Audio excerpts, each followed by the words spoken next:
विदेशीको विचार बोक्ने पार्टीहरूले देशको रक्षा गर्न सक्दैनन्, रेखा थापाको भनाई। ओखलढुङ्गाको 3 छाँगे झरनामा टिकटक बनाउनेले नगद पुरस्कार पाउने। नयाँ वर्षको शुभकामना दिँदै पूर्व राजाले भने महँगी र आर्थिक बोझले गुजरा गर्न कठिन भएको दुखेसो छ। ट्याक्सीमा बढेको भाडा दर सिस्टमले लिएन, सफ्टवेयर अपडेटको तयारी मुलुकलाई अस्थिरतातर्फ धकेल्ने कोसिस सफल हुन दिँदैनौ, केपी ओलीको भनाई। दुधले मूल्य पाएन, किसान पलायन हुने अवस्थामा विप्लवलाई केपी ओलीको अफर, सूर्य चिन्हबाट चुनाव लड्नुहोस्। खाद्यान्न सङ्कटले अफगानी बालबालिकामा कुपोषण, माओवादी केन्द्रले हटायो चुनावी प्रचार सामग्रीबाट कुलमान घिसिङको फोटो, विप्लवलाई केपी ओलीको अफर, सूर्य चिन्हबाट चुनाव लड्नुहोस्। मुकालु बरुण निकुञ्ज टुक्राउने तयारी, चुनावबारे छलफल गर्न प्रधानमन्त्री देउबा र चन्दबीच भेटवार्ता। माओवादीका वीरगञ्ज महानगर अध्यक्ष रहबर अन्सारी साधारण सदस्यबाटै निष्कासित। किन रोकियो गौतम बुद्ध अन्तर्राष्ट्रिय विमानस्थलमा परीक्षण उडान? पेट्रोलियम पदार्थ खरिदका लागि 2 अर्ब ऋण लिँदै आयल निगम लगायतका आज दिनभरका केही महत्त्वपूर्ण र चर्चामा रहेका समाचारहरू आजको यस भिडियोमा। दर्शकवृन्द नमस्कार, युट्युब च्यानल इन्फो खबरको समाचार बुलेटिनमा तपाईँलाई हार्दिक स्वागत छ। आज पनि केही चर्चामा रहेका महत्त्वपूर्ण समाचारको साथमा म सन्तोष कठायत उपस्थित भइसकेको छु। पुरा समाचार अत्यन्तै धेरै महत्त्वपूर्ण भएकाले अन्तिमसम्म हेरी समाचारलाई लाइक गर्न, कमेन्ट गर्न, त्यसैगरी साथीभाइमा शेयर गर्न नबिर्सिनुहोला। साथै हाम्रो समाचारलाई कुन ठाउँ, कुन जिल्ला र कुन देशबाट यति बेला प्रत्यक्ष रूपमा हेर्दै हुनुहुन्छ कमेन्ट बक्समा जानकारी गराउनुहोला। दर्शकवृन्द, आज 2079 सालको वैशाख 1 गते अर्थात् नयाँ वर्षको पहिलो दिन देश विदेशमा रहनुभएका सम्पूर्ण नेपाली मनहरूलाई नयाँ वर्षको धेरै धेरै शुभकामना दिँदै आजको समाचार सुरु गर्न चाहन्छु। समाचारको सुरुमा पूर्व राजा ज्ञानेन्द्रको प्रसङ्ग। पूर्व राजा ज्ञानेन्द्र शाहले बढ्दो महँगी र थपिदो आर्थिक बोझले नेपालीहरूलाई जीवन गुजारा गर्न कठिन भएको टिप्पणी गरेका छन्। हाम्रो अर्थविदहरू तथा उद्यमीहरूले गलत मौद्रिक र कमजोर वित्तीय नीतिका कारण अर्थव्यवस्था जटिल बन्दै गएको चिन्ता गरिरहेका छन्। शाहको सन्देशमा भनिएको छ, नेपालीको घर घरमा बढ्दो महँगी र थपिदो आर्थिक बोझले जीवन गुजारा गर्न अत्यन्त कठिन भएको छ। उनले नयाँ वर्ष 2079 का अवसरमा जारी गरेको शुभकामना सन्देशमा व्यवस्था फेरिए पनि अवस्था फेरिन नसकेको गुनासो गरेका छन्। वर्ष बदलिँदा हाम्रो हर्ष पनि बढ्नु पर्दछ, भित्ताको पात्रो फेरिए पनि जनजीवनमा स्तर वृद्धि पनि हुनुपर्दछ उनले भनेका छन्। तर सरकार नारा, गहकिला आशा, आश्वासन तथा अर्थहीन परिवर्तन वा रूपान्तरणको प्रक्रियाले नेपाली जनमासलाई शान्त र सन्तुष्ट पार्न सकेको छैन। त्यसैगरी अब कुलमान घिसिङको प्रसङ्ग। नेकपा माओवादी केन्द्रका अध्यक्ष पुष्पकमल दाहाल प्रचण्डको आधिकारिक फेसबुक पेजबाट बुधबार बिहान एकाएक पार्टीको चुनाव प्रचार सामग्री सार्वजनिक भयो। कमरेड प्रचण्ड नामको आधिकारिक पेजमा सार्वजनिक भएको चुनाव प्रचार सामग्रीको क्याप्सनमा लोड सेडिङ अन्त्य एउटा फड्को, अब पालो निशुल्क बिजुलीको लेखिएको थियो। सामग्रीमा अध्यक्ष प्रचण्ड सहित नेता जनार्दन शर्मा, विद्युत प्राधिकरणका कार्यकारी निर्देशक कुलमान घिसिङको तस्बिर समेत थियो र उक्त तस्बिर अहिले हटाइएको छ।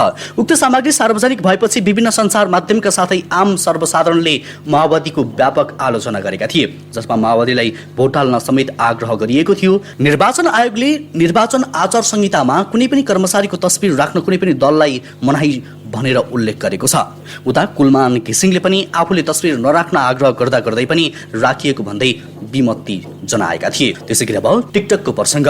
ओखलढुङ्गाको 3 छाँगे झरनाको प्रबन्धन गर्न उत्कृष्ट लेख रचना तयार गर्ने र टिकटक बनाउनेलाई नगद पुरस्कार दिइने भएको छ।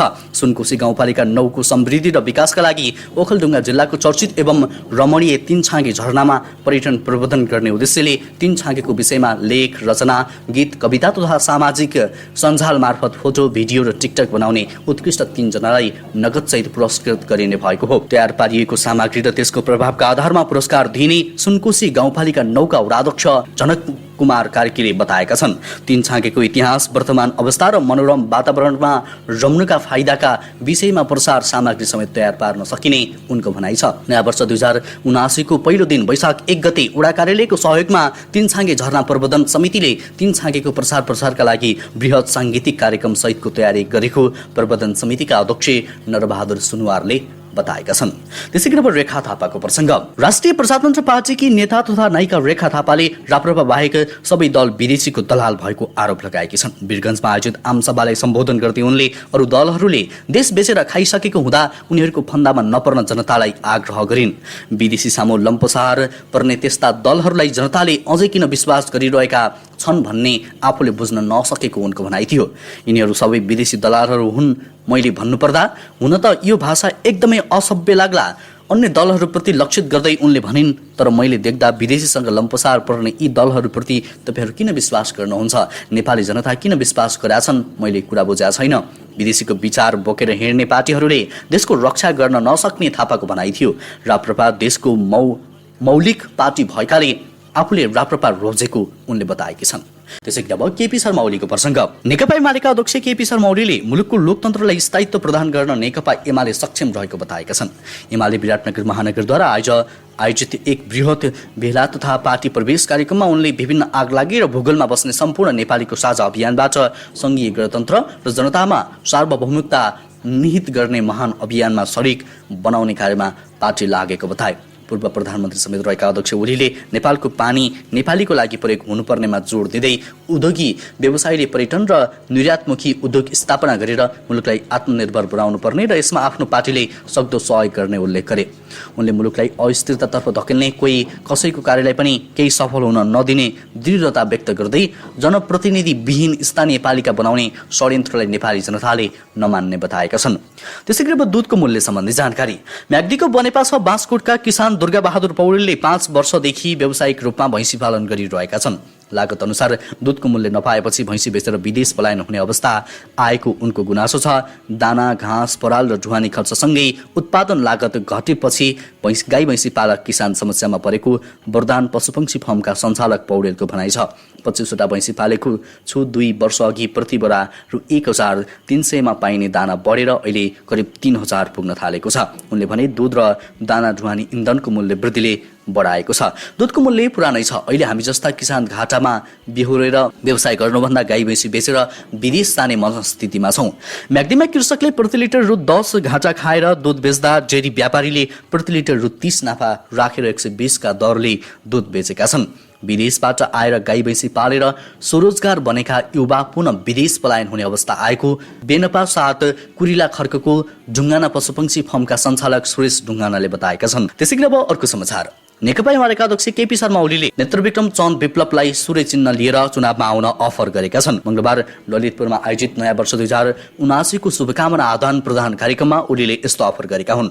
ओलीले सत्ता गठबन्धनले वैशाख 30 गतेका लागि तोकिएको स्थानीय तह निर्वाचन सार्न खोजेको आरोप पनि लगाए। उनले भने विप्लव चुनावमा भाग लिने हो भने आउनुहोस्, पार्टी तपाईहरूकै रहन्छ, कार्यकर्ता तपाईहरूकै रहन्छ, सूर्य चिन्हमा चुनाव लड्नुहोस्, यो हो नि त जित्ने तरिका।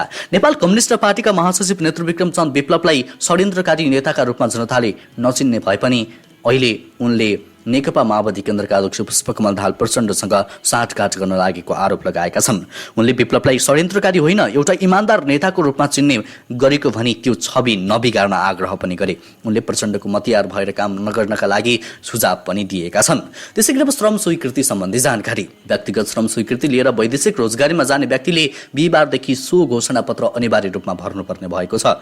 विजिट भिसा तथा व्यक्तिगत श्रम स्वीकृतिमा जाने अधिकांश नेपाली विदेशमा अल्पत्र पर्न थालेपछि सरकारले सो घोषणापत्र अनिवार्य रूपमा भर्नुपर्ने व्यवस्था गरेको हो। वैदेशिक रोजगारीका नाममा विजिट भिसा र व्यक्तिगत श्रम स्वीकृति लिएर गएका व्यक्ति अल्पत्र पर्ने, ठगिने, सरकारले तोकेको भन्दा बढी शुल्क तिर्न बाध्य पारिने जस्ता प्रविधि देखिएपछि सो घोषणापत्र भर्नुपर्ने व्यवस्था गरिएको वैदेशिक रोजगार विभागले जनाएको छ। वैदेशिक रोजगारीमा व्यक्तिगत रूपमा जाने श्रमिकले श्रम स्वीकृति लिँदा नै त्यस्तो घोषणापत्र भर्नुपर्नेछ। विभागले व्यक्तिगत श्रम स्वीकृति लिने प्रक्रिया सम्बन्धी निर्देशिका 2069 अनुसार सो व्यवस्था लागू गर्ने गरेको हो। त्यसै गरी पेट्रोलियम भाव सम्बन्धी जानकारी। निरन्तर घाटामा जाँदा नेपाल आयल निगम अन्ततः पेट्रोलियम पदार्थ आयात गर्नै नसक्ने अवस्थामा पुगेको छ। पेट्रोलियम पदार्थ खरिदका लागि निगमसँग अब 25 करोड रुपियाँ मात्र मौजदात रहेको छ। उक्त रकमले पेट्रोलियम पदार्थ आयात गर्न नसकिने निगमको भनाइ छ। भारतीय आयल कर्पोरेसनलाई नियमित रूपमा बुझाउनु पर्ने रकम तिर्न नपुग्ने भएपछि पेट्रोलियम पदार्थको आयातमा समस्या देखा परेको निगमका प्रवक्ता विनित उपाध्यायले बताएका छन्।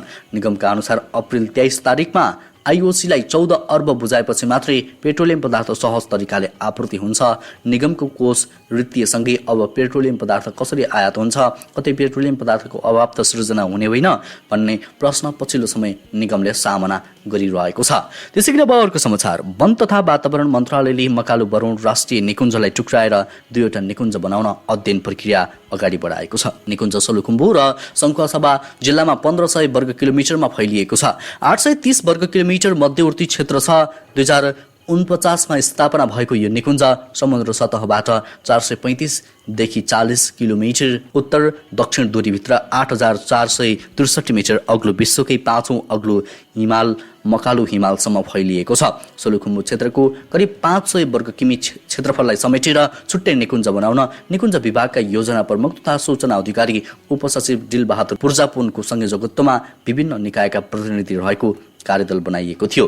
उक्त कार्यदलले त्यसबारे अध्ययन गरिरहेको छ। मन्त्रालयले फिल्ड समेत अध्ययन गरी प्रतिवेदन दिन कार्यदल बनाएको थियो। कार्यदलमा मन्त्रालयका राम एकबाल दास सदस्य सचिव, वन तथा भू संरक्षण विभाग र वनस्पति विभागका प्रतिनिधि तथा मकालु बरुण निकुञ्जका प्रमुख संरक्षण अधिकृत रामदेव चौधरी सदस्य रहेका छन्। हवस् त दर्शकवृन्द, यो समाचार सँगसँगै अहिलेलाई केही चर्चामा रहेका महत्त्वपूर्ण समाचारको सिलसिला यति नै। हरेक बिहानै ताजा र सत्य समाचार हेर्नको लागि हाम्रो युट्युब च्यानल इन्फो खबरलाई सब्स्क्राइब गर्नुहोला। हवस् त अहिले भने लगायत हाम्रो सम्पूर्ण टिमलाई बिदा दिनुहोस्। तपाईँको बाँकी पल शुभ अनि उत्कृष्ट बनोस्।